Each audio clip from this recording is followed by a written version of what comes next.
Today we're bringing you guys a video that has been long requested since the last video about these bikes went out a few months ago. Back in May, we were able to test drive some prototypes of the Lectric XP bikes, and now we finally own our own set. We've owned these bikes for about a month now, which means that we've had plenty of time to ride them around town, go on little excursions here and there, and so in this video we're going to be telling you what we like about them, what we dislike about them, and whether or not we still feel like they're worth it to us. But before we get into it, I want to talk to you guys about your RV's rubber seals. Poorly maintained rubber seals can result in deterioration, tearing, and cracking, and the leading causes of this is extreme weather, hot temperatures, and especially UV damage from sun exposure. 3-in-1, this video's sponsor, has a rubber seal conditioner as part of its RVcare line.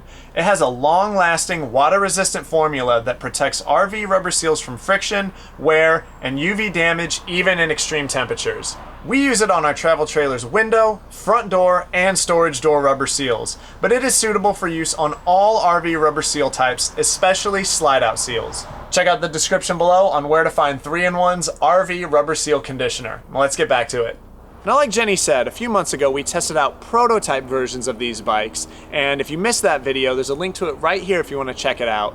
But if you haven't seen that video, I'll go ahead and give you a quick recap of what these bikes have to offer. The Lectric XP is powered by a 500-watt brushless geared rear hub motor. It has an LG lithium-ion battery with 500 watt-hours of capacity, which will give you 25 to 50 miles of range depending on how aggressive you are on the throttle. 5 levels of pedal assist with a top speed of 28 miles per hour, Tektro 160mm mechanical disc brakes, CST 4-inch by 20-inch fat tires on both front and back, and possibly the best part for us travelers, the bike can fold down to a fraction of its size so it can be easily transported.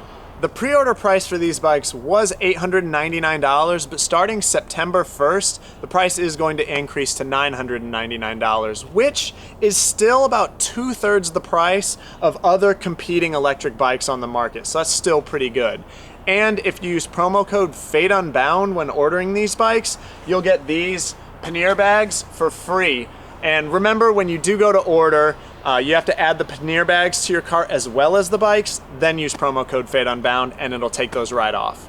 Now, as most of you know, we've been staying with my brother in Seattle, Washington for the past 6 weeks, so we haven't really had any opportunities to test these bikes out off-road, like in the National Forest and BLM land where we typically RV, but what it does mean is we've had plenty of chances to test them for what they were originally intended, which is urban transportation. Now, what we use these for is short trips to the grocery store, the mall, and various other places that are kind of within 5 or 10 miles of my brother's house, which is where they really shine, because for us especially, that means we get to have transportation essentially for free because we recharge these bikes off of our RV's solar. Now, our favorite thing about these bikes is that they take what would usually be a boring errand and they make it fun. And we're about to go on one of those right now to a grocery store that's just 1.5 miles away, fill up these saddlebags with groceries, and bring them home.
Yeah, that's basically what we've been using our bikes for, our, small and quick trips to the grocery store. And that's probably what we're going to be using them for, in the future when we're back on, National Forest land and BLM land. As long as the grocery store is a good, nice, close distance, we'll be riding the bikes there. I mean, you know, unless we have to buy like a big bag of dog food, because those 40-pound bags we buy, they're definitely not fitting on these bikes. And you know, we spent $40 in groceries and only filled up the bags on my bike. David's bags are completely empty, so we could have gotten a lot more. Now let's talk about what we don't like about the bikes. Now, while we love these bikes, if we're being honest, there are a few things that we would change about them. And the first one is that when they're folded up, there's no clasp that locks them into place. I'll show you what I mean. Now, folding these up is pretty easy. There is a latch up front to fold the handlebars down, and then there's a latch in the middle to fold it in half. And then they can sit down like that. But if we bring these together, you see there's no latch, there's no mechanism, nothing that holds them folded like this. So if you're just storing these in a garage or a barn, then, you know, that doesn't really matter so much. But we're gonna be hauling these around in the bed of our truck as we travel, and I don't want, you know, them to like knock around and open up in the bed of our truck. But I suppose that this problem is solved with some strong bungees, and then unfolding them is super easy too. It's just the reverse of folding them back up. So this middle section latches, and then it's got this little lock there, and then the handlebars can be folded back up, latched into place, and then a little lock for those too. So I really like that though, that folding them and unfolding them is really easy, but like I said, I just wish there was a way to lock them into place. The next thing that we wish was different, well, Jenny wishes was different, is the seat for her is a little too firm on extended trips that are, you know, probably over 5, maybe 10 miles. The seat starts to become uncomfortable for her. For me, it's not a problem. I've never found these seats to be uncomfortable, but we are going to be going and purchasing some sort of aftermarket gel seat so that she's more comfortable on the longer trips. And then the third thing that we wish was different is, if you notice, these are hardtail and hard front. So there's no suspension on the front or the back, which if you're riding on pavement, usually isn't a big deal if it's smooth pavement. But if there are bumps, or if you're going to be taking these off-road, you're definitely going to notice that. So, you know, some suspension would be nice for a more comfortable ride. So all of these things that I said that we don't like about them, you know, is all good, but we understand that Lectric Bikes is really trying to hit that low price point. They're trying to undercut the competition. $999 for an electric bicycle is very affordable as far as the competition is concerned. If you look elsewhere, you're gonna find that typical electric bikes run in the range of $1,500.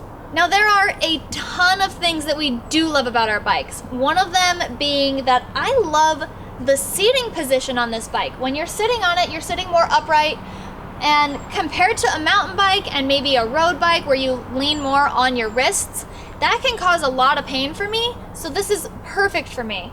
I also really love these handlebar grips. They have this little like teardrop shape, so it flares out and your hand rests on it really nice. It's just a really comfortable way to hold your hands on the bike. This LCD screen is also amazing. It shows you, you know, the energy left on your bike, how fast you're going, what pedal assist level you're on. There's even a trip that you can set. It's really, really nice. Having all this storage though is amazing. I'm so glad that we got the pannier bags. And because it has this rack back here, if this isn't enough storage for you, you can always put like a milk crate with bungee cords on it and, you know, have more carrying capacity. You can put a basket on the front if you want. There's so many ways to add carrying capacity to this bike as well. And one of my most favorite parts about this bike is the speed. The fact that this bike can get up to 28 miles an hour is just incredible. And since we're in the Seattle, Washington area, you know that the roads are hilly. They're not flat like out in Indiana where it's nothing but cornfields. So we have had to go up and down hills in town. And even though the bike does slow down from like 28 down to like 25 or 20, there was one hill that was super steep that it slowed down to 12, but it still powered me up that hill, which made it a really smooth ride around the city, and I didn't get too tired at all.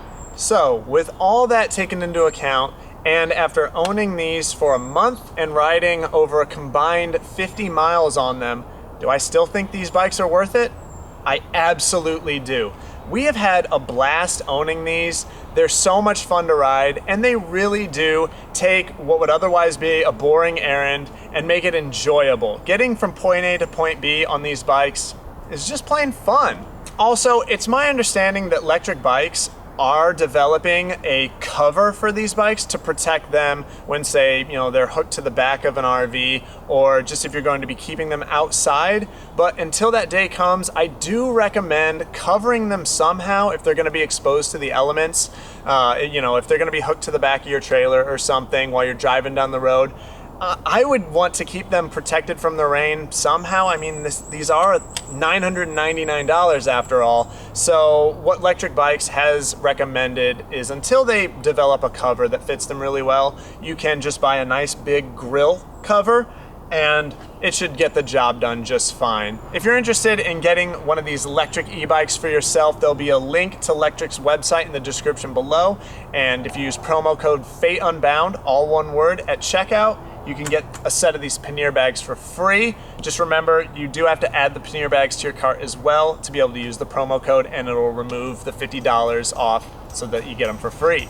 And if you have any questions about these bikes that we didn't answer in this video, or the previous video that we made about these bikes, you can go ahead and ask those in the comments below, and hopefully we can answer those for you. But that's all for this video. Catch you guys later. Bye.